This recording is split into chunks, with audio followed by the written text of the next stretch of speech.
Don't you come at Oh, me, no. wig hat, and try to talk shit. It's time to take a therapeutic dose, a prescription-strength reality TV podcast that explores the intersection of reality TV and therapy. Possible side effects may include entertainment, strong emotional reactions, and/or laughter. Here are your hosts, Ramona Ramirez and Margie McGee. Hello, everybody, and welcome to A Therapeutic Dose, where we meet at the intersection of reality TV and therapy. I am Margie McGee, and with me, as always, is my dear friend and co-host. Hello, I'm Ramona Ramirez. And Margie, I had to hold myself back from a little giggle right now when you were doing the intro because you're just so fucking cute. I just love you so much and you're so cute. Oh my God, this is the best way to start a podcast in the whole wide world. Hey, thanks, man. You're so Likewise, welcome. I'm sure. Aw, thanks. Yeah. Just off the bat, I listen to each episode partly because I forget what we're saying when I'm editing. I don't get to listen. And, I'm always looking for things I either want to improve or what did I miss or whatever. And I'm feeling a little self-conscious about how I would understand if someone thought I came off sounding really self-righteous about Daniel, narcissist, life coach, Self-help expert. Yeah, self-help expert. Thank you, narcissistic expert. I can see the irony in that I'm here talking about therapy and that I've gone to therapy for so long. And I can see how it could sound like I think I'm an expert on all things therapy. I am absolutely not. There is no reason for me or anybody else to think that I have shit figured out more than Daniel, self-help expert, narcissist expert. I'm not a therapist. I'm not an expert. I am a middle-aged woman who's been in therapy for the better part of 30 years, for the most part. And I've done a lot for my own mental health. And I am committed to doing it for as long as it is juicy and exciting and,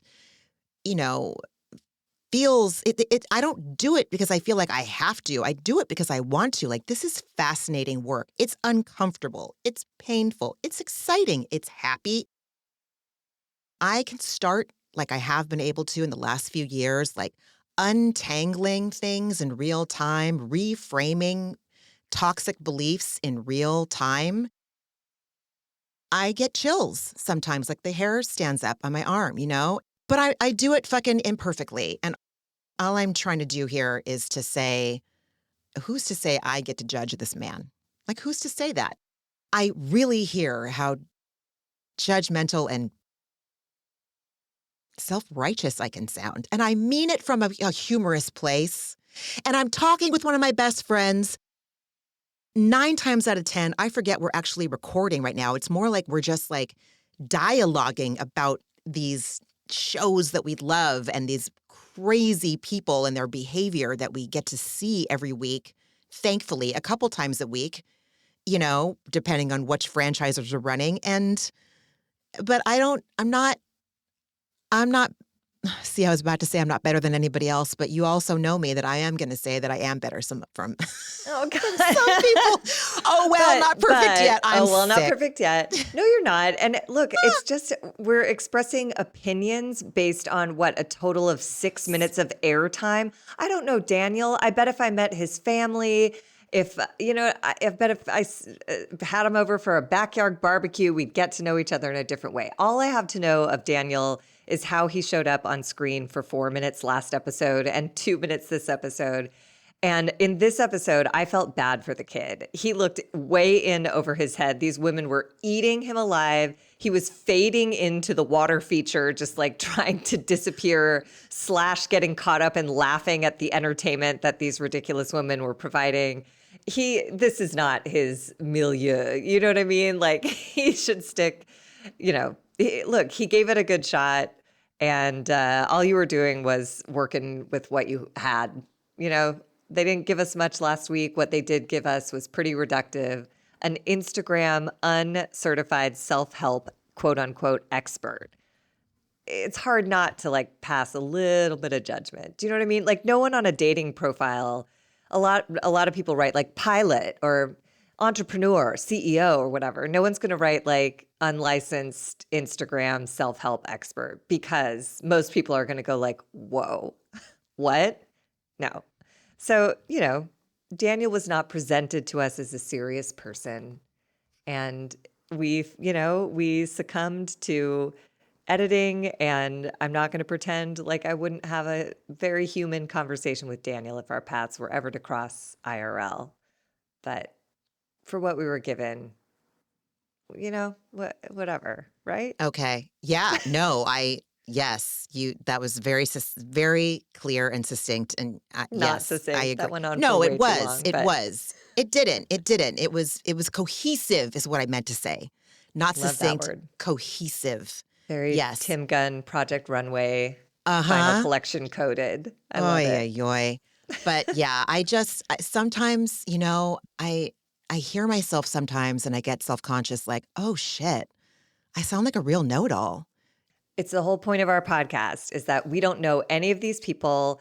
If we have strong reactions to anyone on our teeny tiny TV screens, there is something going on within us that is gently asking for our attention. That's it. And sometimes I'm willing to give things my attention and sometimes I'm not. And I thought in this episode we really got to see, people who are finally ready to pay some attention to old traumas, old wounds that are continuing to cause repeated harm in their current lives. Like primarily that was Gertie that was offered that suggestion in this episode, but it applies to me. It's only when I'm completely sick of something and like I really have to, as my first therapist said, you don't have to wait to come to therapy until your back is against the wall and the wall is on fire. And I was like, huh? That didn't occur to me. And then I learned in 12-step rooms to, treat 12-step work and therapy, treat it like a gym, not an emergency room. That was revolutionary because I didn't know you could ask for help if it wasn't absolutely desperate. I thought you had to be completely, you need triage or you can suck it up and figure it out. That's all I understood. So, anyways. I've had lately I've been experiencing bouts of feeling demoralized by some of the patterns that I have. I don't need to get into the specifics of it, but what I'll say is that I still tell myself things. I still feel like I am 100% positive that this is what's happening. This is how I'm being hurt by this person and yada, yada. When in actuality, I'm not. And going from like zero to utterly just, this person doesn't love me. They don't respect me. I guess I have to never talk to them again. Like all of this stuff, I can make all these decisions in about 5 seconds. And I go from like the person that I feel like I am right this second, who is a whole, sane, centered, level-headed person, to someone I don't recognize because I'm terrified that I'm being hurt by someone that I love. And I found myself like the only word I can think of is demoralized. It has nothing to do with the person I have the story about. Does that make sense? Am I making sense? 100%. Okay, good. So I never thought of, well, first of all, I don't know if I've ever been able to name what this feeling is. It's feeling, I am self-demoralizing and I don't like it. So I have a feeling, oh, that's good. That's great. That is fucking great information to have. I don't like this feeling. And what is my part in how I got there? I still believe things that aren't true. I interpret things to mean something that in reality they do not. Wow. Okay. Are you done demoralizing yourself about this, Ramona? Are you fucking finished? And If so only it were that simple, well, though. It's no. like the whole process of And like, what I that's what mean is, therapy is. Yeah. right. But when I say that, I mean that like I haven't done ketamine in the office in probably 6 weeks. So I know why I'm extra like sensitive to things right now. My right mind isn't fully in the driver's seat. Like my coping skill Ramona is kind of like nudging level-headed Ramona out of the driver's seat. They're jockeying for who's going to take the wheel, you know? Why it's exciting to me that I can name that it's like, oh, I feel demoralized, is that now I know what to do. I know where to start. It's not as simple as like, okay, well, I know now and blah, blah, blah. It's like, okay, I have somewhere to go, you know? Like I really got a taste of how shitty I can feel if I let that part of my brain take over, and I don't want to. So I have something to work on next week, and I'm excited. I'm excited. I'm fucking thrilled. There was a time when I would not have been able to say to anybody, I'm thrilled that I realized why I felt demoralized over this situation. Hopefully it is a rock bottom of sorts, but rock bottom felt like too vague for me to say in this moment, like demoralized. Well, and like they Yeah. say, the bottom gets higher. Like the more time we Yes. put into therapy or recovery modalities of any kind, the less you have to bounce along the jagged ass bottom. You could be like, ooh, I'm heading to a place where I don't like myself. So let me start trying to do some intervention techniques before I have to absolutely get road rash from being dragged Yeah. on asphalt, Yeah. across the bottom. So, And it struck me during this episode, I just have so many feelings about Stephanie and about Stephanie's dad. And I caught myself having like a blip across my brain of like, wow, look at what Stephanie grew up with. No wonder. Okay, I got 98% contempt for this woman, but 2% like compassion. And I looked at Alberto and I was all, oh, this man he's dangerous. I do not trust him. This is a man that I do not want to, nope, nope, not my person, not someone I want to know. And then for a second, I'm like, I wonder what his upbringing was like having these nuggets. I didn't like it. I didn't like having my self-righteousness be questioned. I didn't like having my snap judgments be interrupted with thoughts that weren't black and white. It really bothered me. Over the Real Housewives of Miami, these things happened. Bravo. Bravo. Anyway. I mean, shall we start into Yes. our little breakdown of this episode? Let's get into it. This is The Real Housewives of Miami, Season 7, Episode 6. And the episode's titled Major Red Flags, a.k.a. You Spot It, You Got It, a.k.a. Projection Much? That's not. The titles that they wrote is called Major Red Flags. That was my editorial spin. No shit, Sherlock. No, I think it was implied if in the first 10 frames of the episode, it's like, right, this narcissist party is for a bunch of narcissists. It's not. I mean, if any episode of any franchise in the history of Bravo gave us content for the podcast that you and I do, it was this one. It was for the ages. Wow. So, yeah, the Sprinter van has arrived at Villa Toscana for the goddess party. And I can't decide if this venue is charming or like Vegas-style tacky. And I think it looks like a Great Wolf Lodge. I'm just like, there's too many waters, too many colored lights. At night, I was like, ugh, it looks like Casa Bonita from totally South from Park. South Park. Yeah, and Larsa wants to get married there. So, okay, have fun.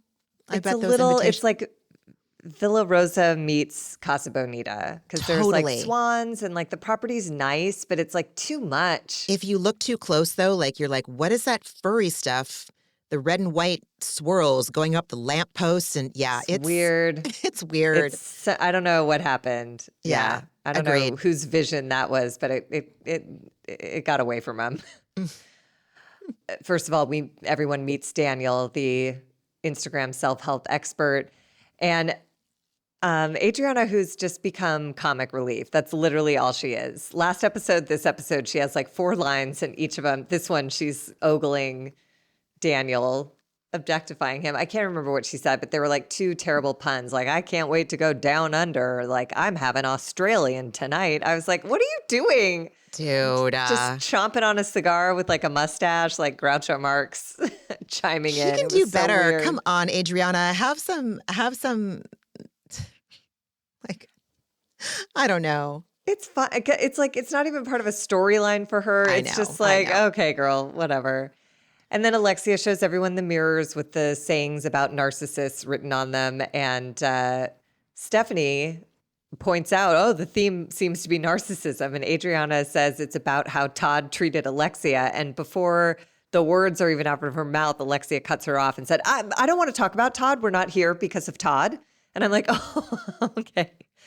And Kiki is all of us who in a confessional goes like, Alexia, you've been saying how Todd is narcissistic. We get a flashback sequence of Todd being an absolute unmitigated dick over the years. And Kiki wraps it up by going, how is this party not about Todd? Just the defense that Alexia came at when she heard Adriana saying that. Yeah. Just lack of self-awareness. Oh, I found Daniel on Instagram. I'm cured. I can see her like taking screenshots of the memes he posts and the little quotes and just being like, okay, I did it. Yay, I'm done. It's not Todd. It's not about Todd. Again, this is where I get upset. And these are things that I still need to work on because she's playing us as fools. This party was about Todd. You did connect with Daniel because you thought Todd was a narcissist and you thought he had left you for good. So you were going to try to play this whole season as though you were the victim of a narcissist. But now you're back in the sack with Todd. So Alexia has this confessional where she says, jokes on all these women, they're all narcissists. And I was like, true, but it's also, don't do that. It just really bothers me. I get it. I can see that. I can absolutely see that. It's so frustrating. It's frustrating to see people that haven't done the work just like, boop, boop, I'm good. Or You know? even it just seems like she's just trying to hide the ball. And I'm like, I see Yeah. it, you dumbass. Like, just tell us, like, look, this party was supposed to be for Todd, but I'm trying to work things out with Todd. Have whatever opinions you want to have about that. But at the same time, all these women are narcissists too, so the theme still applies. If she had said anything like that, I'd be like, I'm on board. But don't try to tell me this was never about Todd. I don't want to talk about Todd. It's like, you don't want to talk about Todd because you're having to adjust your whole angle on this season because you're back with Todd, who sucks. Nobody's confused except you, maybe. Gertie really resonated with a mirror that did not resonate with me at all, and I wanted to ask you about it. The mirror that she really resonated with was, the problem with being empathetic is that you feel sorry for the people that hurt you. I mean, I guess if I really spend time thinking about it, it helps if I have information about where the person who hurt me came from. But I have to spend some time. I was like, I need to ask Margie what she thinks of that mirror. I couldn't take any of the mirrors seriously, but I get that. Something that I've been working on in therapy for years is like, if people don't lead with gold, I am not to mine for it. That is not my job, because I'm convinced that in everyone is a good person who just needs my love. You know, like if I can find a way to love a broken part of them, they'll feel seen and heard and understood and they'll heal, which is insane and narcissistic in its own way. I didn't understand that because I'm like, what is the message to not be empathetic? Because that's some bullshit. Be empathetic with boundaries. Yeah. I don't know what any of these mirrors meant. I was like, Yeah. I can't invest in these stupid sayings that Daniel scrawled on a mirror. It's been a while since I've tried to like change somebody or save somebody. So I never even made that connection with that mirror. that that's what that is. I That's what don't know if that could. that's what it is, but I what mean, I've or learned in Al-Anon, which is a program that deals directly with what I just described, that instinct to want to help everyone and get them well. They say in those rooms, bless them, change me, which is basically let them do them and let's see what's going on my side of the street. I'm so good at digging into other people's psyches and really investing my time and energy to figure out what's bothering them. And I feel good about myself when I discover what it is and try to love them through it. And then I waste a lot of everyone's time and energy trying to heal that. They don't want that. As my therapist says, your way is not the right way for everybody. What makes me happy is not necessarily the path to happiness for all these other people. And I'm trying to set them all on my path because I'm super convinced that that will solve everyone's problems. That's nuts. oh God, you're right.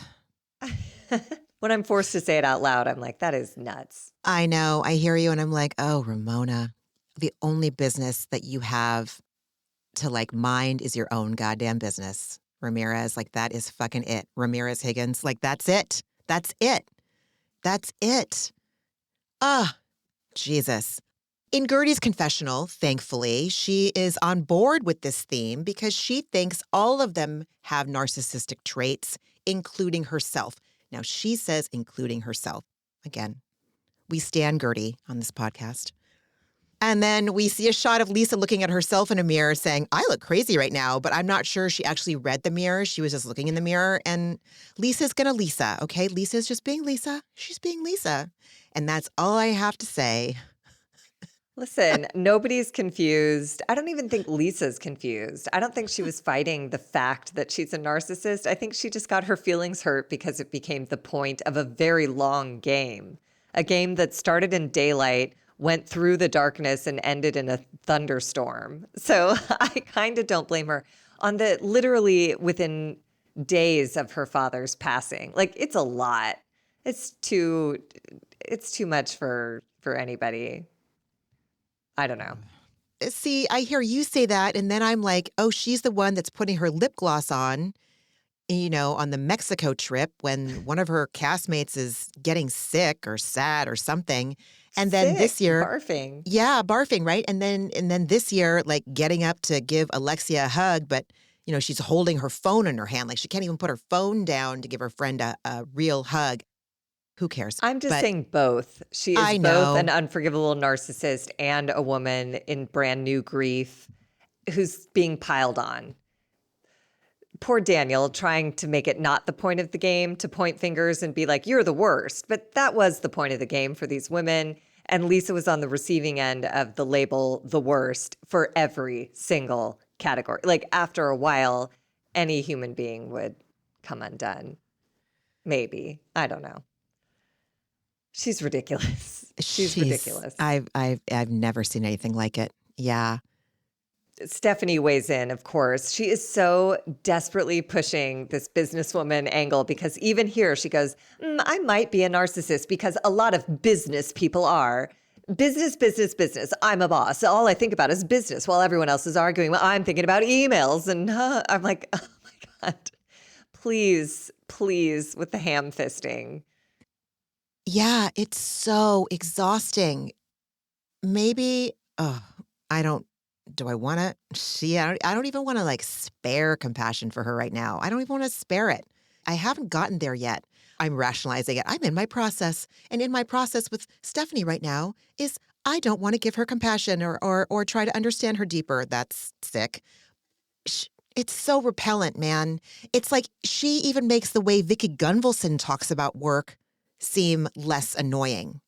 And Vicki was a woman that asked another woman at a party that was there to work, do you work? Do you work? I mean, she is just trying to justify her existence or what I don't know what, or her position in the world. It's that whole thing of like money talks, wealth whispers, right? So like whatever the boss version of that is, there's plenty of people in my life who are extremely high level, very wealthy, very accomplished human beings. You wouldn't know it by the way they dress, talk. They don't walk in Birkin first. I just met with one of them today who was in like jeans and a ratty t-shirt because that's how she gets her best work done. And it, you know what I mean? It just is like, it's such a costumed performance that it's borderline offensive. It's exhausting. It's like, we get it. We get who you want us to think you are.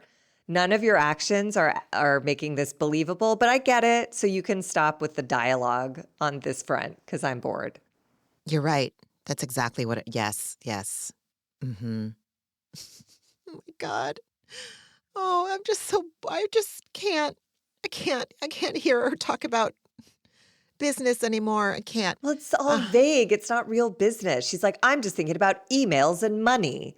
I'm like, those are like loose business terms that you'd find on like the game show $25,000 Pyramid, or that you can't say when in the game Taboo when you're trying to guess the word business. It's so general. What do? You yell about dog poop in a model unit. That's all I've seen. That's the only business acumen I've seen you demonstrate so far. So I don't know how to take you seriously. Everyone emails. I hate to tell you, Stephanie, even your 70-year-old dad and boyfriend. Everybody who's I 70 emails. I Googled, I can't remember, did I send you the link to, did I send the link to you and Beth? I think I might have. I looked up on Google the Shoma Village or Shoma Villas, whatever they're Yes. called, and terrible reviews. Like so many people are like, do not rent here. Don't rent here. Do not rent here. This is terrible. Don't buy here. And I was like, oh shit. And I had a feeling. And so confirmation bias, 100%. I'm guilty of it 100% in that moment. And then I looked at the Yelp reviews for Shoma Bazaar, and one review, was I procrastinating doing real things? Probably. I was probably procrastinating editing last week because sometimes editing gets real gnarly. No one called to hear about that. Maybe they called to hear about the Yelp I read where someone was talking about the server telling them that a lot of the businesses had left because they didn't like the owners. And I was all, dope. So again, confirmation bias, yes. There might be other people out there giving glowing reviews. I didn't find them, though. Any hoot. So there's a mirror that says you don't always have to tell your side of the story. Time will. I thought that one was a dud. I just I didn't. didn't pay attention to any of them because it's all, again, talk about general. I'm just like, Yeah. okay, great. Then we have Julia, Kiki, Larsa, and Gertie sitting together, and Julia asks Larsa where she is with Lisa, and Larsa says they need to talk. And then Julia congratulates herself for taking the time to sit and talk with Gertie, who, God bless her, immediately claps back and says, we should have had that dinner way before Marisol's party where you threw water on me because you lost control so bad. And then Gertie reins herself back in, just like so full of restraint. It's so mature, so impressive. And she's like, but that was her process. That was her beef. That was your way of handling it. And I was like, oh my God, Gertie, the grace you are able to extend to this woman is something I don't know if I would have access to. Especially when Julia comes in with that self-congratulatory tone. It's like, oh, you are just bypassing all of the steps of forgiveness, which are you have to sit in the discomfort of you did something awful. You have to acknowledge that you did something absolutely disgusting and dehumanizing, and you have to wait to earn Gertie's trust back. And you won't. You're just going to be like, well, that's over because I took her to dinner. Anyway, and Gertie's like, nah, no. And Julia No. just bitches in her confessional saying, Gertie keeps talking about it. I thought we'd agreed to move forward. And if memory serves, all Gertie said at that dinner was baby steps. I'm willing to take baby steps. So it's not I think, over. I mean, Julia. what you said is sit in the discomfort of it. And people don't want to do that part of the process. Sitting in the discomfort of hurting someone that you care about or even that you don't care about, just sitting with the reality of your behavior and the effects of your behavior on another person is not for the fucking weak. I will tell you that. It is the stuff that keeps me up at night. Yeah. Alberto, I welcome you to try to do that. I welcome you to try to sit in discomfort versus putting a knife in your mouth and then running. I don't know what the hell he was talking about. I have a real bone to pick with that man. But yes, I think that the discomfort of it is, Well, and so many people just want to say the words "I'm sorry" and then be like, "No, but it's over. I said I'm sorry." And it's like, that's yeah, the beginning, buddy. Now you can't ever undo the damage you caused. So now you have to rebuild from zero. And that's the part Julia just has no patience for, which is insane to me. But, I you agree. know, I agree. So they start the Greek games. Alexia sits on the throne and everyone else has to sit on the couch. Hilarious. hilarious. So Daniel, yeah, right? Daniel explains how the game's going to work, that they are going to be based on how others see them. And everyone's going to get a red flag. He's going to read a question, and everyone's going to put their flag in the corresponding vase of who they think the question best applies to. All the vases are labeled with the names. And Marisol rightly correctly says this game is extra dirty and in itself is a red flag. I was like, God damn. We see games on every one of these franchises at least 1 to 5 times a season. And we all know that these games never end in anything, but obviously it's how the fucking sausage is made. Like, this is why we tune in, is for this scene that's about to unfold. But holy shit. So he asks the first question: who here is constantly talking about themselves? Everyone puts their flag in Lisa's vase except for Alexia and Gertie. They put their flags into their own corresponding vases, which, clap, clap, clap. Yeah. They made an effort Mm-hmm. to take the sting off of it. But Lisa immediately says, like, this isn't a goddess party. It's a witch hunt. It's like, Dude. When the show came back from commercial break, the title card says, Alexia's Not About Todd Narcissism Party. Fuck yeah, that's hilarious. yeah. Alexia, come on, wake up and smell the Cuban coffee. Love a Cuban coffee. We get our first little bickering moment between Larsa and Lisa, where my Larsa tells God. Lisa, you only talk about your problems. Lisa says, well, I can't know about your problems if you don't share them. Larsa says, I call you and you never answer the phone, so you can't ever hear my problems. Somehow we get to Larsa saying, I am the receipt, followed by, get a dress in your size. And Adriana goes, that's why they call her the larcenist. And I was like, what is happening? What are we doing?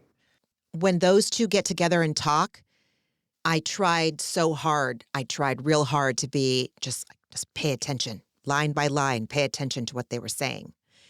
And my brain it just refuses to take their conversation seriously. It's It's bickering so children. They're awful. not saying Yes. anything. They're just trying to win. Nobody's listening. Nobody's doing anything but trying to shut the other person up. And Oh, God. it's It's just so ridiculous. unproductive and awful. Oh, I hate it.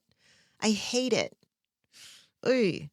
So the next question is, who's quick to take offense? The flags are pretty spread out, but Lisa wins. And Lisa, in a you spot it, you got it confessional, she says that that's about Larsa.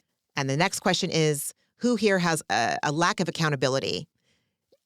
Adriana keeps picking Marisol for a lot of these, which cracked me up.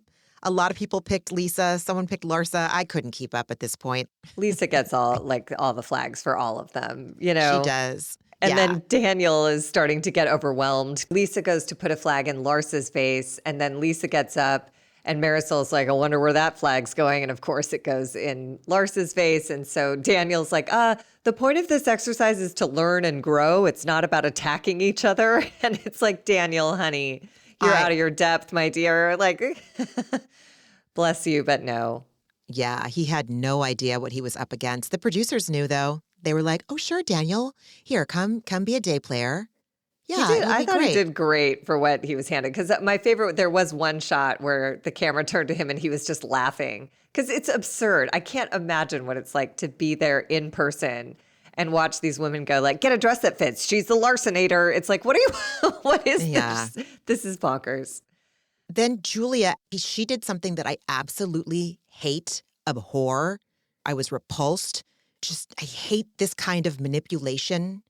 It's packaged in a voice that sounds sweet in low volume. and a cocked head to one side while asking it, as to really convey that they're really serious about what they're going to ask you about. And she asks this question of him, which we all know is about Gertie. How do you get over a terrible hurt? And I just can't stand her. She's not safe. She's not a safe person emotionally. So he asks who she's talking about, and she says it's Gertie, and that Gertie only partially apologized. And Gertie says, "Excuse me, you assaulted me." Yeah, it's foul. That's out of bounds. It's Out of dirty. bounds. It's the bounds she set. She's the Yeah. one who set the parameter at dinner not to talk about their discussion with anyone else. And here she is airing it out in front of all the women and Daniel and the cameras. And I appreciated Gertie for saying, like, well, that's incomplete. I will have to forgive her for a physical assault first. And then she says there's too much context missing to give her a proper answer to that question. And that's when Daniel looks like he's on the verge of a panic attack. And he's like, I think that's correct. And Gertie gives us her version of Paige DeSorbo's, my favorite Paige DeSorbo moment of "I don't hate you, but I see you." And in Gertie's confessional, she goes, "I see who you are, stupid mean." And she's right. Julia is being stupid mean. So the next question is, who here is the one that does playing the victim the most? And again, Lisa wins. Lisa wins. She's, Lisa and Larsa, my God. yeah. And Sorry, go ahead. and like he tries to mediate the fight between Lisa and Larsa that's breaking up, and Lisa tells him, "Sit down." Like she literally is like, "No, don't. You're not going to talk over me." The person who is whose games they've organized, and I gotta say, like, yeah, Daniel, sorry, dude, this is what you signed up for. But I love Daniel because he put his hand behind his back and just backed up into the water fountain and just let them go. Like there's no he read that room, right? Seriously. Yeah, and Lisa and Larsa just start endlessly bickering, but it finally ends with Lisa saying something to the effect of Larsa had said she didn't want to wait to marry Marcus till her boobs were on the floor. And God bless Kiki, she's like, "We're better than this." And I'm like, "No, Kiki, you might be, but these ladies are not." At this point, Alexia volunteers that she voted for Lisa in the playing the victim question. Like she says, basically, like, I'm going through a lot in my life too, but I'm choosing not to be a victim. I laughed out loud, and I think I had to rewind it 2 times to make sure that I really heard correctly. Oh my God. What's it like to live in that kind of... What's it like to say something like that and take yourself seriously? Lisa, she insists she's not a victim and that only a few people are her safe space, and one being Adriana. I'm in denial. I want Adriana to be a certain way, and she's not 100% like the way I want her to be. I don't want her to be nice to Lisa. Such a dick. Oh my God. No, I'm she's terrible. having a very mild season. So she's really, it's not like she's advocating for Lisa.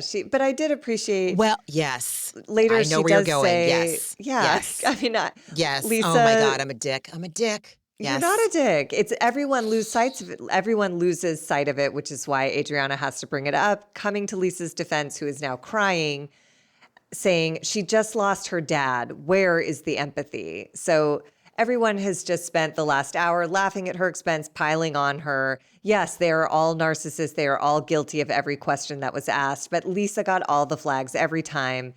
She showed up. She got shit for being late. Her dad's dead. That is a fraught relationship. Grief is gnarly.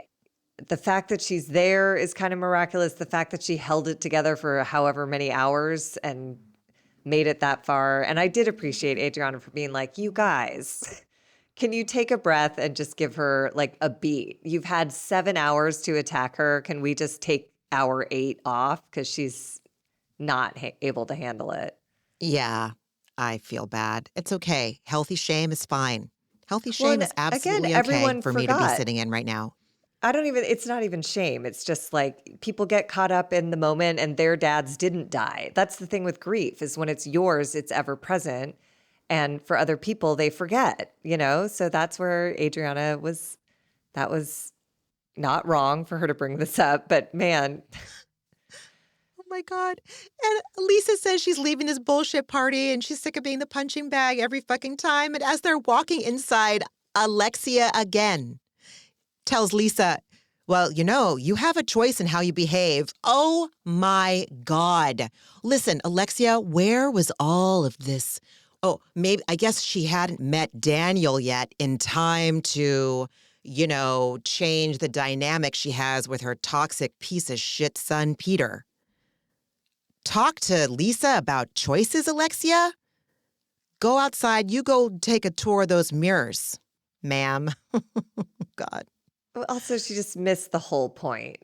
Her dad just died. She's not thinking clearly. She Yeah. does have a choice in her behavior, but right now that choice is warped because half of her brain can't conceive of the fact that the dad she just reconnected with is now gone forever. Give the girl a minute.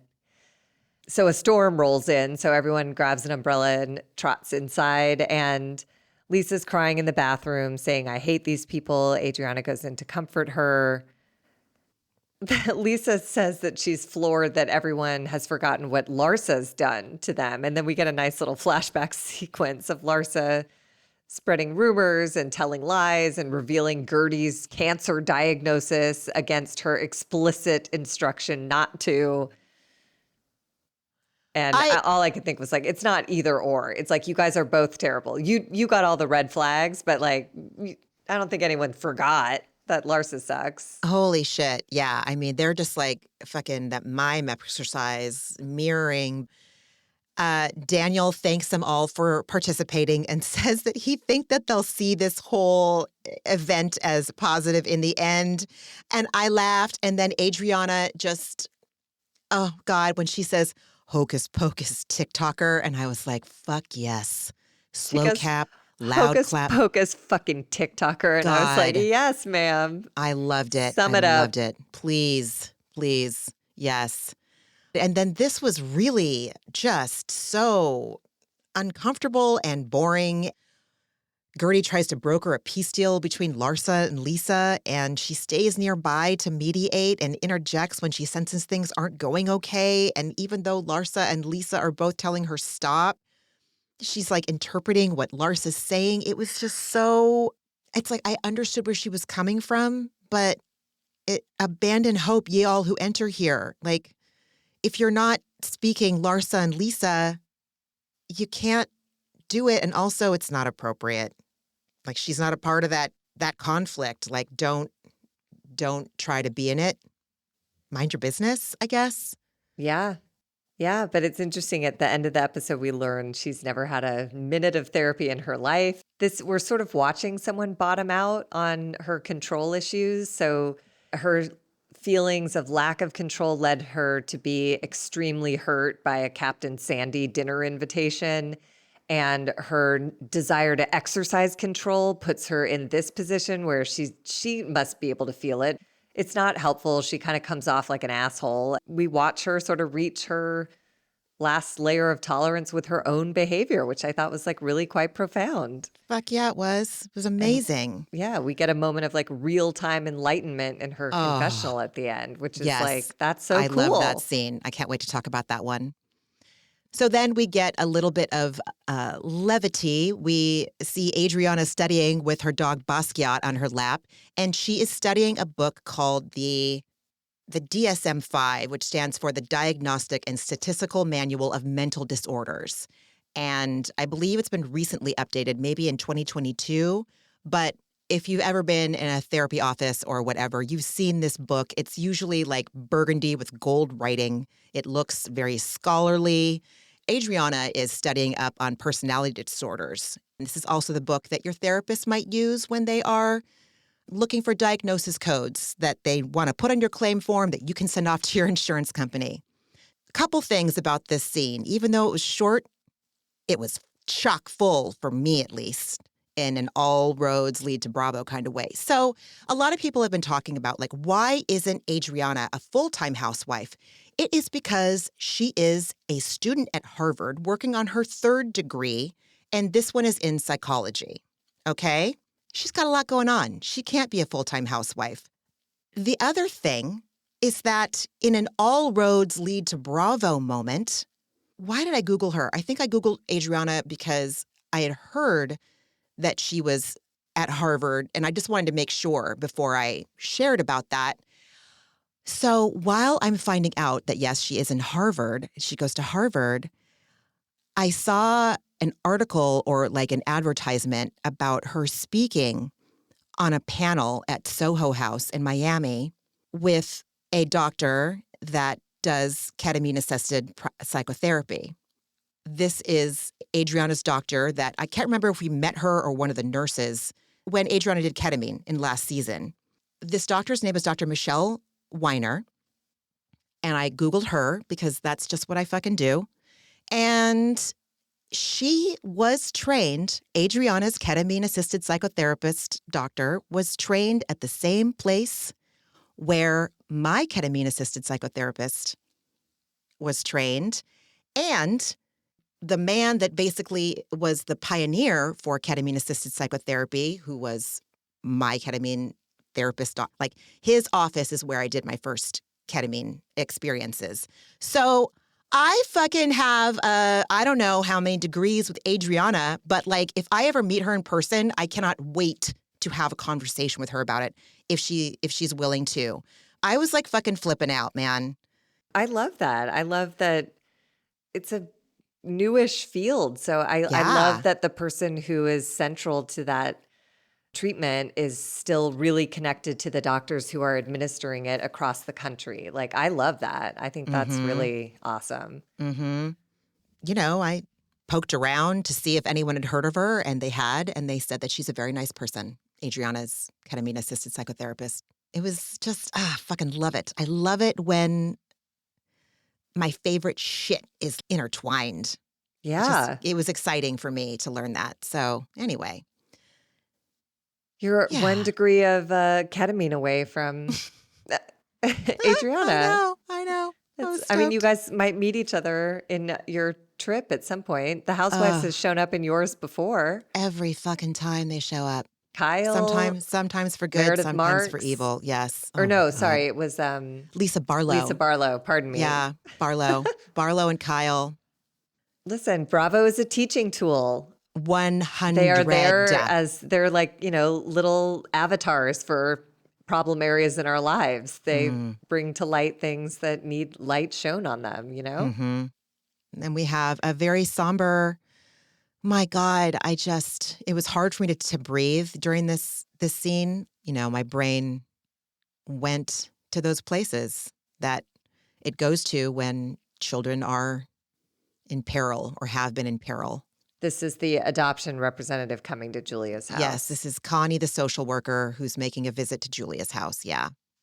And we find out the adoption is not official yet. So this interview is coming with some pretty intense strings attached to secure Jackson and Luca in Julia and Martina's household. Yeah, but I didn't care for Connie much either. I had to wonder, it was odd to come onto a show like this. I don't know. I don't know enough about it all to make a judgment. That seems very intimate and private, and to have it unfold in front of us, I felt uncomfortable. I just wasn't a fan of the question. Connie shares, I'm a single mom who adopted boys. Where's the male influence coming from? Yeah. And I was like, can I tell you that the male influence in my life did all of the damage you see before you today? Are we sure that that's a necessary component? And Julia's kind of left scrambling, saying like, I FaceTime my younger brother 3 times a week. It's like, don't make people do that. It just felt like a trashy, irrelevant, outdated question. And I really frowned on Connie. There are good people and there are bad people, and they have different genitalia. And I would hope the idea would be to keep the children in the care of good people, whatever they're rocking in their genes. It just really bummed me out. My sister's doing a really lovely job making sure that her boys have male influences in their life. They need role models and people to trust and talk to in a way they simply can't talk to their teeny tiny lady mom as they become teenagers and stuff. And so it's not that doesn't deserve like headspace and time and thought and energy, but to ask that question as a Like, are these boys better off in foster care or are they better off in your home? Because if there's not a male influence more than 3 days a week, I don't know if they're going to be better off here. It's like, I bet they might be. It really bummed me out, obviously. When Julia tells Connie the story about the boys freezing when friends come to the house, probably because they were so scared that those people were there to like take them away. My heart, like, just saying it out loud. I want to just vaporize into a pile of fucking dust. Oh, I hate it. I ache. I ache for children. I ache for children. And I should be happy that they are hopefully in loving care. It's just like Julia is, we see how she is on the show. Like we see the public side. Like what's she like in private? I hope she's fucking nice in private, man. I really do. I really do. I will say she's kind of disastrous in adult relationships, but she does seem to shine in caring for goats and children. That's a So very my good point, hope Margie. is that that is where her sweet spot is. And I don't like Julia at all, but she said something here that I thought was quite profound, and it is what I would want to hear from any parent taking me in. She said of the boys, it will take time and patience and love for the boys to gain trust in their parents and in their circumstances. So if she's aware that there's no reason to rush this, that she didn't shame them for freezing, she tried to understand why they entered that PTSD. Like she's not good in friendships or adult relationships, but I do wonder if she has like a special sensitivity to animals and kids. I don't know. Or maybe I'm just really trying to shape a place where these boys can be safe and cared for because they've been through too much already. No, I think you're absolutely right, especially given, what happened to her son Maximilian when he was 5 fucking months old. Yeah, And I bet that absolutely. stunted her because it doesn't sound like she's been 100%. to therapy. So I wonder if all she wants to do now is take care of fragile things because one of them got away from her and something terrible happened. So God. it does feel like she's like all of her goodness and energy gets funneled into that one good place, I hope. I don't know. I don't Hope. know. I don't know I what goes on know. behind closed I doors. don't but either. I just know that my heart broke about 5 times during that scene. Yeah. I was And surprised they then showed the pictures of the boys. That seemed like a big they're swing. They're they're what they it sure are does make they them are public adorable. if they're kids who are struggling with being recognized, That's tough. God, was there were they all in People magazine, the 4 of them together? I'm not sure. Oh, Yeah, I didn't know that. yeah, Okay. So it's it's a hard already launch. It's been hard okay. launched. All Yeah, right. All yeah, right. Never yeah. mind. I So, take it back. no, it's okay. Then we move on to a scene that takes my heart that was battered and broken from that scene that we just left, and it just gets mended together with tape of rage. Tape of rage. We are at dinner with Stephanie Massoud, her mother Nellie, and her father Alberto. Stephanie, in her confessional, says that she worries about her parents. She says that she had a fucking Ring camera installed in their house without their knowledge so she can keep an eye on them. What in the holy hell? I can't imagine in a million years. I don't even think that my brain understood that that was a thing that one could consider doing. It's What the stalking. fuck? It is illegal, Stephanie. It's stalking and harassment. Like that, it's creepy. That really bothered me. And I don't think it's cute. And your husband is the same age as your parents. So why are you so worried about catching them on camera slipping and falling? And yet you're having your husband do TikTok dances by the pool. Oh my God, I didn't His think about it like unsteady that. ass is going to fall in and drown. And yet you have justified setting up surveillance of your parents. Ew. It's I didn't even think really about that like that. intrusive. It's so intrusive. Wouldn't you be horrified? Like Mortified. if someone who knows technology better than you, even if it's your son with good intentions, is like, "Oh yeah, I've been watching you." It's like, No, it's a not okay. violation. It's violating. Yeah. It's disgusting. It's weird and rude and way off the mark. Masoud tells her parents that Stephanie is amazing in the office and she does a better job than he does. And it's like, we get it. She loves to work. She's better than you. Work, business, business, work, work. We got it. We got it. We got it. We got it. We got it. Yes, Masood is a very proud dad Yeah. of his wife. Oh, shit. I mean, because right before this, we find out that Stephanie's parents are celebrating 50 years together, which is pretty impressive. Stephanie said it only took her dad a couple meetings to get over the age difference because Masood is only 2 years younger than her own father. That just gave me the nauseous shivers. That is really hard to manage. Can you imagine if Leo brought home someone your age and was like, this is the person I choose to sleep with and build a life with? Okay? I'd That have to. would take me more than 2 meetings to figure that shit out. But I think that family loves money more than anything. I think meeting 2 is when daddy found out how much Masood is worth, signed on Interesting. for all of his cash, and forsook his other daughters, and off the 4 of them go. So, ick. It's like, I don't want to have opinions about the kind of age gap that Stephanie and Masoud have. When you said that, how would I feel? My gut instinct is to say, well, I'd have to, like, is she a good person? I don't know. I don't want to, like, put my shit and my opinions on it. In this instance, it just doesn't feel.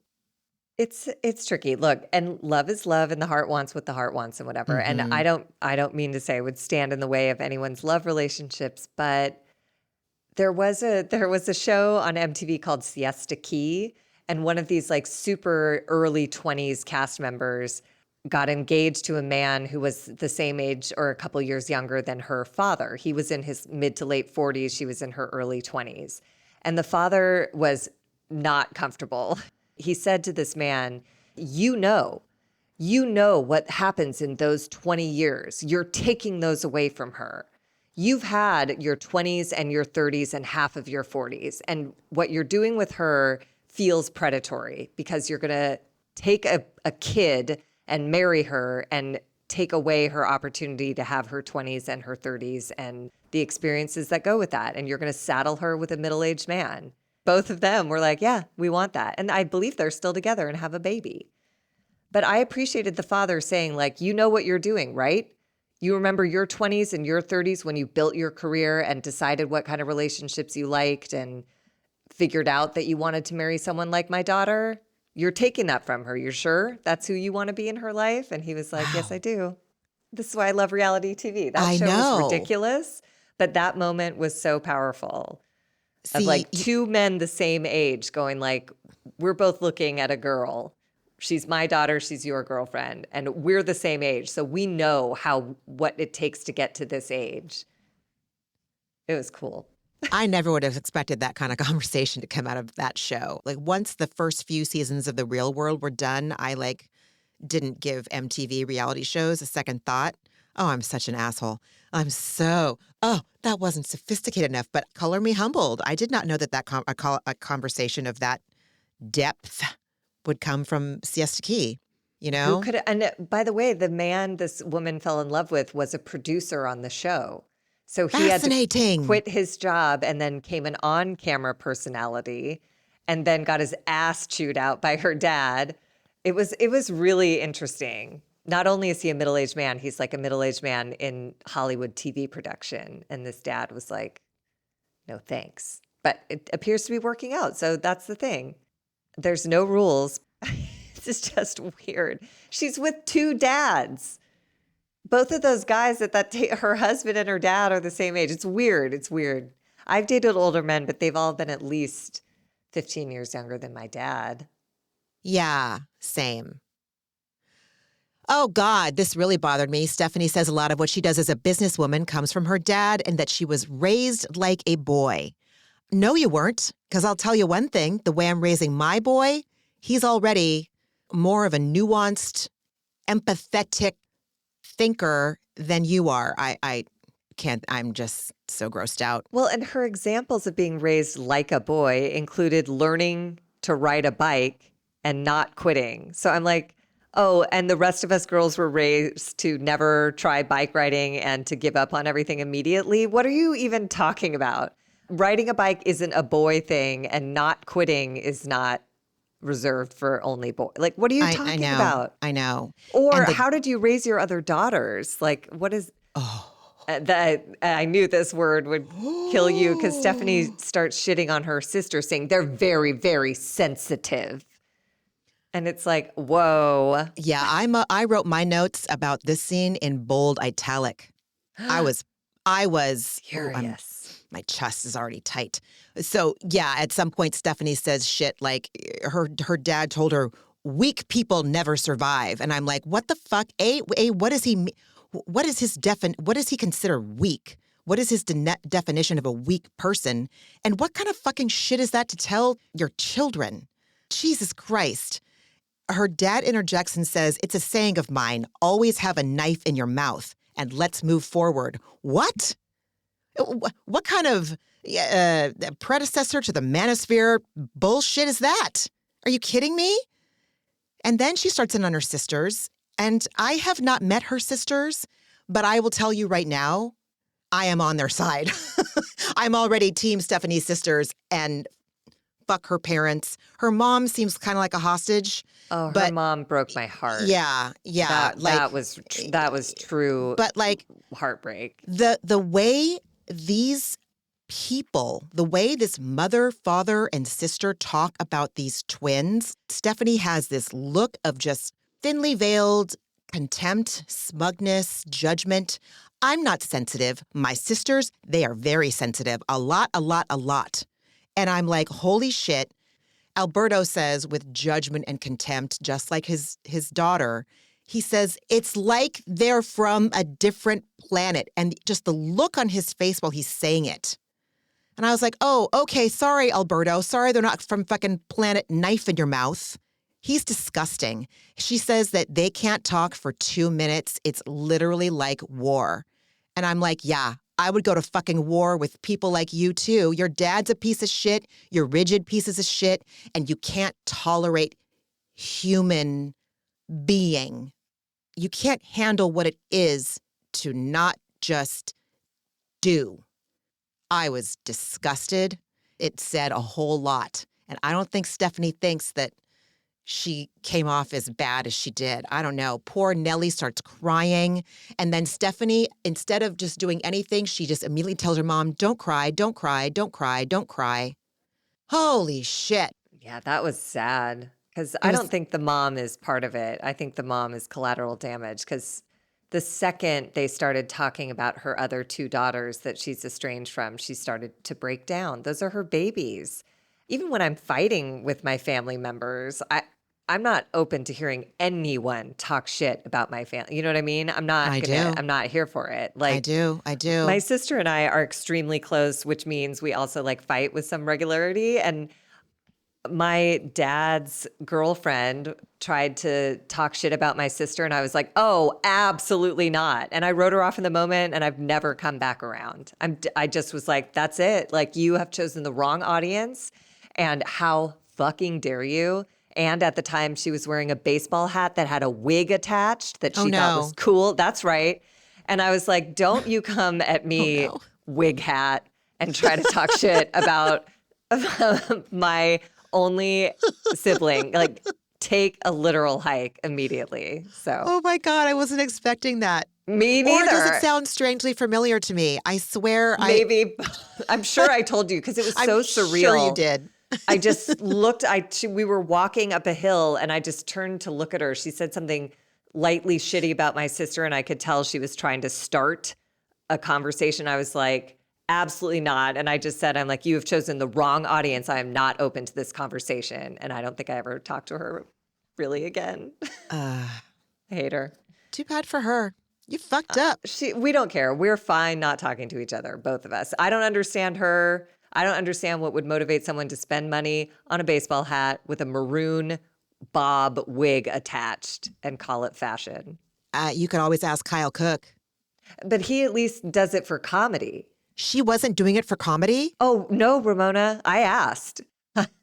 She's like, no, this is the thing. And I was like, it is not a thing, except it's Spencer's gifts. And like, you're a ridiculous person. But anyways, I feel bad. Now I feel bad about talking. But look, we're not a match. We learned in that moment that we are not people who are meant to be close to one another in life. And we tolerate each other just fine when we have to cross paths. And it is rare that we do. So all is well. But that was a crazy moment. What was I talking about? Oh, Stephanie's mom.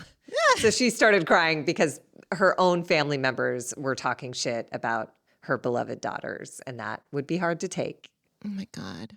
In her confessional, Stephanie says that she wants to mend her relationship with her sisters because she truly misses them, and said that the day that they signed employment paperwork with Shoma is the day that they signed their relationship away. And she was crying what looked like legitimate tears. So I guess I should believe her, but I think I need to see more. Right. Yeah. What do you mean employment papers? Yeah. Do you mean termination of employment, or do you mean when they started? Like when they started. What are you talking about? Oh, my God. Then we go back to the table and Alberto says, he tells Stephanie, we need you to have the intention of fixing this situation. No, Alberto, put that knife in your mouth that you talked about 2 fucking seconds ago, and you fucking do it. You put the knife in your mouth and go take care of fucking business. Piece of shit. Ugh. Fuck that dad. Fuck that dad. They don't want you. Sorry, Margie. No, but it's that whole thing of like, yes, they do. Like, that's the problem. It's like every daughter aches for her dad, and they got a bad dad, but it doesn't. They got a bad dad. If only it were as simple as saying, fuck that guy, he sucks. It's like, no, nah, I know. It's a lifelong wound. This did not do anything to heal that wound. If I'm those sisters, of course I'm watching, and this makes it so much more painful. Absolutely. To hear my dad on national television say they're very sensitive in a dismissive, shitty, shame on them tone. They're from a different planet. Ouch. Like that was so painful. Yeah. I'm so sorry for those. I am. I'm so sorry daughters. for those daughters too. That's terrible, terrible. Stephanie does say that she wants to fix it, but it's hard, and that one day there will be a complete family. And I was all, I don't know. Mom was like, no. Yeah. Don't count on that, Stephanie. After this, absolutely not. And Alberto wipes away a tear or acts like he's wiping away a tear. I don't fucking know. I don't know. I don't know. Oh. Well, maybe they'll wind up in therapy. Like, God bless Gertie and Russell, who go to couples therapy with an actual therapist, not a life coach. They really dug in. And we find out it's their first time in any therapy of any kind. And they give the briefest history of their relationship. They met in high school, got married, had 2 boys, then Gertie got cancer. So apparently those are the 4 landmarks on their journey. And Gertie reminds us it's been over a year and a half since her diagnosis, but they're in post-cancer trauma now. And sweet Russell fights emotion back when he talks about Gertie being sick. And this broke my heart. And it must be relatable, I imagine, for many cancer. I don't know a single cancer patient who's gone through chemo and was like, yeah, I was cool the whole time. I never wanted to give up. Gertie shares that at one point she wanted just to stop treatment and let go, and she was fine if she died. And Russell told her that he needed her, and that shifted her mindset and she's never looked back. She started fighting and she recovered. And Russell says that seeing someone's energy and life force drained from them was like devastating. Especially because Gertie is nothing but energy and life force. Like, that's what we love about her. That's what makes Gertie Gertie. And Russell is like the polar fucking opposite of his wife, but that's what he loves about her. Oh, I love their fucking relationship so much. I love it. I'm sorry. Go on. Please continue. Please. No, I love it too. And then this was my favorite exchange of the entire episode. Gertie basically wants Russell to let go of this first responder role and stop looking at her like a patient. And he looks at her with awe and just says, you keep saying I'm traumatized. I'm not traumatized. I'm amazed. I'm proud of you. That's my wife. And then I cried. I'm crying right now. It. Yeah, because I was like, Russell, I can't imagine a more poetic way to say what you mean. And then I just want to say this is the power of being in therapy. Gertie says to Russell she'd never heard him say that before. And I was like, that is what therapy has to offer. It is designated time to slow down. You're forced to be present and listen because someone else is watching that you're listening. And that's when you hear things like, I'm not traumatized. I'm amazed. I'm proud of you. That's my wife. Like I would get that tattooed all over my body if I'm Gertie, but I'm, you would miss, I know I would miss that in the busyness of day-to-day life and the distractions of being under your own roof with kids coming in and out or whatever. I'm sure he's tried to express this before, but like this is the power of a therapist's office is there's just nothing better than being focused on being dropped in for an hour to hear what your partner has to say. So I thought that was Especially beautiful. with a therapist that you really connect with. And it seems like the three of them really were connected because it is so unsatisfying when you are sitting with a therapist that you know is just like not your therapist, you know? So I'm so glad that the three of them work so well together. And I mean, I can speak from my own experience. You know, when Josh was on with us, like what, a month ago, month and a half ago, and, you know, he talked about us and our couples counseling. And I love to give a plug for couples counseling. We take our car in to get a tune up. You know, you take it in for regular maintenance. Why wouldn't you do that with your partner? Personally, I don't want that. Like, I don't want a non-examined, I don't want that. Josh doesn't want that. We love getting underneath and then underneath again and then underneath and then underneath again. And I have heard similar things come out of my husband's mouth while in a therapeutic setting. And it blew my fucking mind. I will never forget it. It was as impactful as watching this. I love Russell. I love Josh. I feel like I don't know Russell, so I'm going to sound like such an idiot saying this out loud. Please, God, let us just have Russell. But like, I feel like Josh and Russell are cut from similar cloths. I really do. And again, I don't know Russell. So from what I've seen of Russell, that's what I'll say. But I think you can have a good read because we've seen enough therapy sessions on these shows, and Russell just has no pretense. He's not defended. He's not going in there to perform or present a case. He just answered her questions with no hesitation and no problem. Like that's Mm-hmm. just a guy who's there to tell the truth and get what he can out of a session. And I loved this therapist for suggesting that they both pursue individual therapy as well. And Russell lightly deflects all of this onto Gertie, God bless. But look, he's brand new in therapy. It's his first day in a therapist's office. But he does mention that she's triggered from a lot of past trauma and these unhealed traumas are causing her pain currently. And that's what I was kind of talking about at the beginning of the episode is like, it's only when life spins these things into your orbit in a way, like you can't get ahead of it. It has to cause you pain before you can address it and heal it. And it feels like Gertie has reached a breaking point with her abandonment and isolation issues, and she's ready to look into them. And I didn't know this part of her story, that her parents brought her and one of her brothers to the States. And then her parents went back to France to be with her 5 other siblings and just left her with some cousin in America. Gertie did not speak English. She was with total strangers and had no contact with her parents for 3 months as a kid. Of course she has abandonment issues. Like, my God. And this is when we get her confessional where she has her like real time enlightenment moment where she's like, in that situation, I had no control. And then she goes, oh my God, maybe that's the reason why I am the way right now. Oh my God.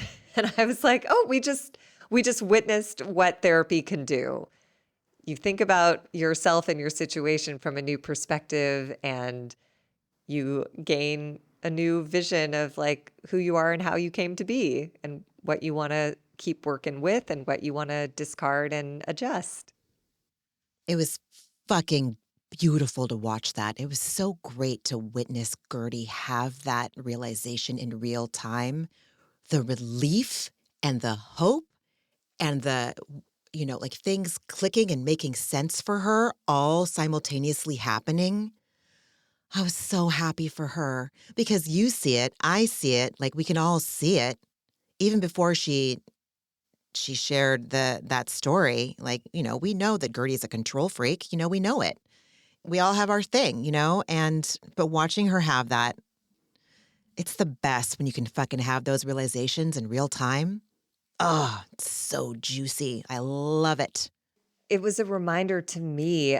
I'm not a big, like, everything happens for a reason person, but it does feel like everything leads to something valuable to my next chapter. So there's no way Gertie has that moment that we witnessed without going through cancer, wanting to die in the middle of it, having a horrific friendship breakup where her abandonment issues come to light, because not to forgive anything Julia did, but Gertie is bothered with or without Julia. And it took that situation to bring that into such intense pain that she's like, I don't want to feel like this anymore. And that brought her into this moment. And that was she said she's a year and a half out of her diagnosis. So that was a really painful year and a half. But it led to that moment, which is just the beginning of, big new happy chapters opening up ahead. But it's just a reminder to me and to anyone else who's in a season of darkness or struggle or whatever, like that moment awaits, where it's like, oh, it had to, what do they say? Like, the universe never gets your attention by keeping you comfortable. So it's Dude. only when we're in extreme discomfort do we get the information that says, like, you're done with this chapter and it's time to find that new road. So,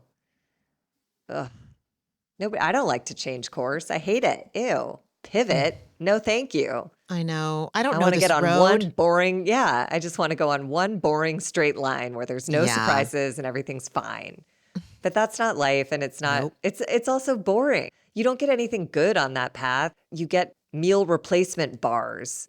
You don't ever get Totally. to have like a great burrito or a bad sushi dinner. You avoid Right. the bad sushi dinner, but you never get the great burrito. And I'm Right. thinking of one very specific burrito in San Diego, of all places. Oh, It- no. It's a highlight of my life. Yeah, that's the home of the fucking best burritos in the world. And Fight me. salsa, real legitimately spicy ghost pepper Girl. salsa. Oh my God. Just earlier this week, my friend Gabi, because here I am, I'm living in the Bay Area. And let me tell you, a Bay Area burrito is some bull fucking shit. Are you kidding me? Get your rice out of my burrito. Plus, the rice is not good. And then they wrap the tortillas in foil. Excuse me? Do you know what happens when you wrap a hot flour tortilla in foil? Peels all the good parts off. It gets gummy and disgusting. And they steam the tortillas up here. They don't griddle them like they do. And just don't even get me started. San Diego burritos, superior to any other burrito, even an LA burrito. And for sure, a Bay Area burrito.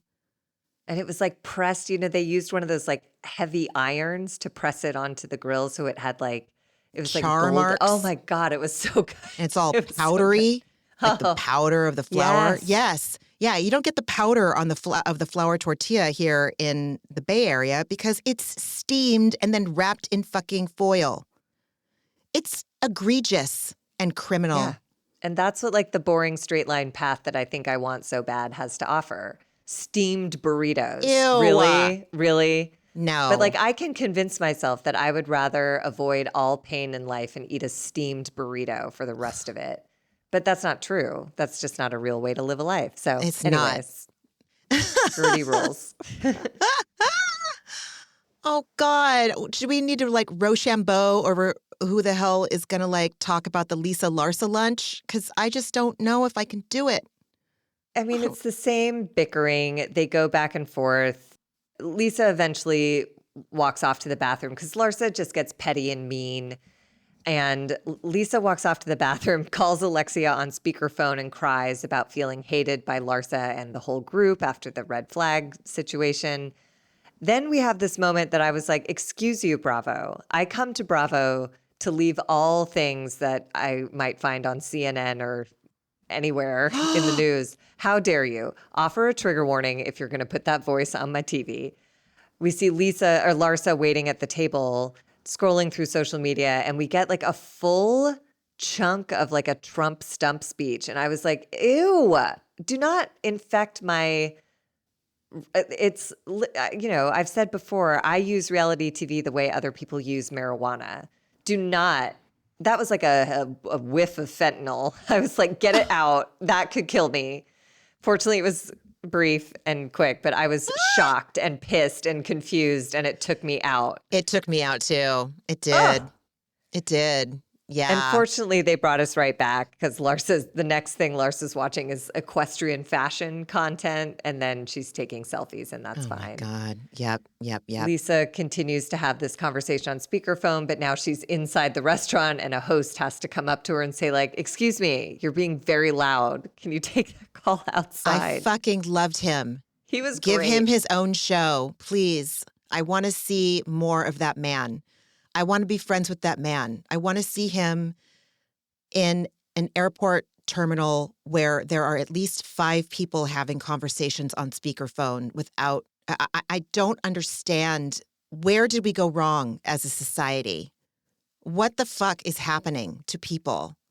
Daniel wishes he had what this guy has. This guy was like, there's a narcissist. I'm having none of it. And he Yeah. just walked over and casually like leaned on a Yep. countertop and was like, hey, you're being too loud. Can you get outside? And she immediately, skittered out the door as she should. Oh, that poor woman whose feet are now heard round the Bravo verse that were shown in the bathroom stall while Lisa was on the phone in the bathroom. My God, that woman didn't ask for that. Lisa comes back to the table and they've both like cooled off enough to try again. And Lisa, actually, I thought this was quite profound what she said. Lisa sits down and says, I don't know what to say. I'm really hurt. And I think maybe you wanted that. And I was like, ooh. And Larsa jumps right on it. So I'm sure Lisa won't take herself seriously. But I'm like, you read that right, Lisa. You read it right. She wanted to hurt you and shut you down. And she did it. And there we go. Did you happen to note any of the reasons why they appreciate their friendship? Because all of their pictures look good together. Yeah. Great. Yeah. Lisa, in her confessional at some point says, I think she was listing other things, but the 2 that stood out to me were, we have mutual friends and we like to go out. Oh my God. And then so when Larsa said later, like, yeah, I love the pics we take together are so great. Like, oh my fucking God, you deserve, yes, please make up and be friends so you don't have to be friends with anybody else. Do us all a favor and mend this friendship. I beg of you, please. And I was dying when Larsa, in this like really put out tone, goes like, okay, I'm sorry I came to your party and called you a bitch. I'm sorry your dad died and you didn't feel like I was there how you want. I was like, oh my God, the way you are, if anyone called me a bitch and was like, okay, I'm sorry. Or if my dad died and was like, sorry. It's like, don't sound annoyed when you're apologizing for calling me a bitch at my own party and apologizing for not acknowledging like the passing of my father in a way that was at all mean. It just was like, whoa, these two are so meant for gnarly. each other. It was so gnarly. It's astounding. It's shocking to me. And she concluded that with saying, sorry I called you a bitch. Sorry your dad's dead. Can you accept some responsibility for this too? I was like, wow, what's happening? And Lisa just goes like, yeah, I guess. I wish I'd known how you felt. And then maybe this wouldn't have had to happen. And I was like, I don't even understand. Now I don't understand what the fight was about. I definitely don't understand how they're okay, but they hug and we're great. Those 2 put me through the ringer. Yes. Lisa did say, I think we need couples therapy. And I was like, I don't think that's a joke. I don't think it's a that could be joke, and I don't helpful. know if Larsa's capable of it. I think Lisa might entertain it. I don't think that Larsa would. I don't think No. she'd know what to do. There were a couple relationships in my life where I was like, let's go to couples therapy. And I would make the appointment and I would show up. But that's how you know. It was like, great. So this is not going to go the distance. But I think that's what would happen. If Lisa made a couples therapy appointment, I don't believe Larsa would show. So then they'd know that their relationship is bullshit, but they're not there yet. They're not there yet. It's still working for them. So good for them. They take good pictures together, Ramona. I That's know. enough. And they have mutual friends and they like to go out. They like to Oh. party. Okay. What else did you watch this week? I watched the last few episodes, including the finale of Love Island USA Season 7. Obviously, I watched the premiere of The Real Housewives of Orange County, and I don't have enough time nor water nor I don't want to get a headache by talking about how foul Emily Simpson is. She's foul on many levels. I cannot imagine blasting my son's business without his permission. He's not capable of giving permission. No. He's like 6. No. That was, Yeah. I would like, never forgive never. my parent for that. And then projecting all the stuff that I'm not naive. I have a feeling that some stuff about Katie's going to come through the pipeline and I'm going to have to get real clear about who she is. I'm not sure, but it seems that things might not all be all they seem. I don't know, but I don't know why Emily and Gina are still on this show. I no longer enjoy either one of them at all, and I'd like them off. I don't want them to come back next year. And Emily she's really some stuff, and I'll stop at that. It just feels like it should be one or the other. Either you show your kids on camera or you talk about their medical issues, but it just felt like doing both is really, especially because Emily, her whole premise was like, we don't talk about kids, and then it's like, but I don't know. I just can't imagine. I can't imagine. Anyways. Full fucking hip that one is. Full I don't remember hip. I don't remember anything about Gina from the episode. Yeah, exactly. That's why she should not be on the show. Yeah, like they we don't got a need to new get into it. house. Right. They got a new house and, yes, they moved back in together and she was like, I don't want to not be with Travis because I'm afraid of his ex-wife, basically is what she was saying. And yay, I'm glad that those kids can fucking be reunited. You know what I mean? But I still I don't want to see, I'm done with both of them. It already feels like it's dark and it's only one episode in. I might watch the episode tonight if I can stay up that late. Anyway. I'm really excited for Gretchen Rossi to be back, I'll be honest. Oh, no. She's such a Why? terrible human being. I'm aware, which is what Yeah. makes her an incredible housewife. Yeah. Okay. All right. She'll do something. Like, I don't remember anything Gina did. At least Gretchen Exactly. will do something. That's true. That's true. She'll do something. Remember how she says something with an N? Something. Mm-hmm. Something. Oh. Yeah, she can't filter her nose to oblivion like she can on Instagram while she's on camera, although we all know that they use filters when they shoot it. A little bit of a filter. Who cares? Margie, what did you watch? Obviously, Orange County. I watched Next Gen NYC. I'm on this bandwagon. It's great. I watched The Valley again. Continues to be really challenging to watch. However, we did get some news that Jax is leaving the show. I don't know if that was of his own accord or if there was some urging from the powers that be, but he is not well. And you really get a look at how addiction is a progressive illness. Watching Jax Taylor over the last decade, unless you choose to get well, it does not get better. And then I watched a show on Hulu that a friend of mine recommended called Such Brave Girls, and it's amazing, and I highly recommend it. I'd never heard of it, but the acting is incredible. The writing is incredible. It's hilarious and dark and genius and great. So if anyone's looking for a scripted option, Such Brave Girls on Hulu. Okay. And what was your antidepressant?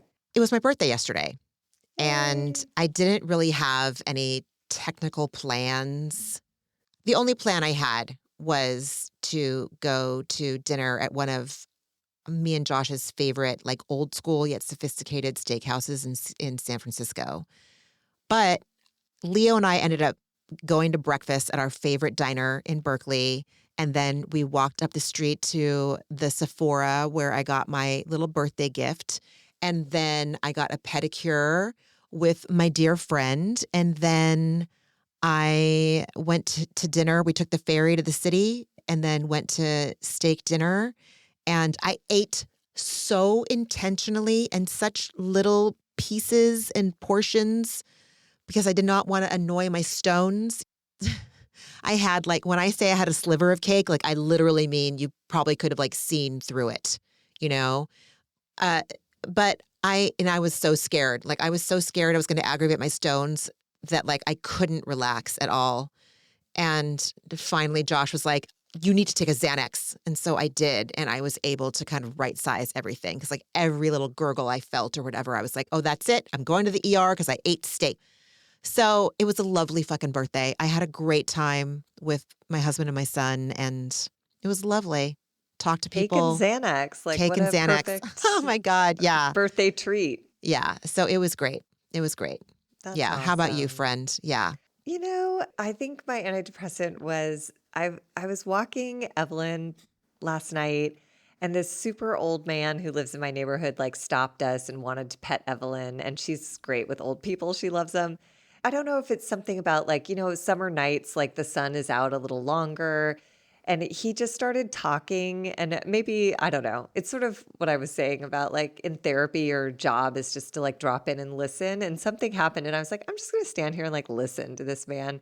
And he told me this whole story about how he was going to get his wife dinner. She's recovering from cancer treatments, and they have a dog that looks like Evelyn. And here's what he knows about flea treatments in the summer. And like he just was talking and talking, and like it was really sweet. Like it was just lovely. And I think I relate to that feeling of sometimes you just want someone to listen to you, and it sounds like whatever's going on in their household is pretty high stakes all the time. He's an old man and he has an old wife, and she's got a tricky diagnosis. And it was just nice to like talk to him about like he was just walking to a neighborhood restaurant to pick up dinner for the two of them, and it was just sweet. So it was small and sweet, but it just put me into the moment completely where I was like, it is a gorgeous summer night. It's like 8:30 and the sun's still out. Like the weather, it's like, 76 and with like a light breeze. And like, I just could not be more comfortable standing here on this like lovely California summer evening, listening to this old man and Evelyn getting pets. And it was real cute. It was just nice. I I don't know the know. LA summer night that you're talking about, and Yeah. I know exactly how magical it felt for you, and I'm really Yeah. glad. I was Yeah, almost happy to have an excuse just to stand in it for a while. sure. I was like, I'll stand here as long as you want to talk, sir. Like, it is Mm. gorgeous out and no reason to rush this. So it was Oh, lovely. I Yeah. love that. I love that. Yes, everyone, we've reached the end of another episode of A Therapeutic Dose. Thank you so much for listening. We hope you enjoyed it. I haven't asked for this for a while, so if you could be so kind as to pass it along. If you are finding yourself on your podcast platform of choice and they have an opportunity for you to, or a space for you to drop a review, touch some stars, we'd love it. We'd appreciate that. Touch some stars. Touch some Yes. stars. Touch some stars, y'all. Touch some stars for Hmm. a therapeutic dose. Happy birthday to me. I would like that as Yes. a gift.